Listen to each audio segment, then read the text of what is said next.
Hello guys, in this video I am going to show you how to manage the visibility of your profile on the Pinterest.com website.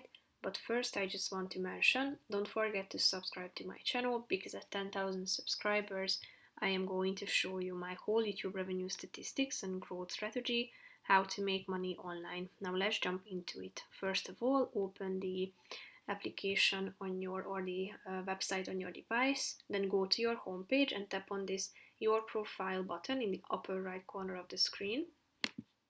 After that, you should go to the left side, and in the middle of this page you can find this filter button. Go to the profile layout section and tap on Edit Board Visibility.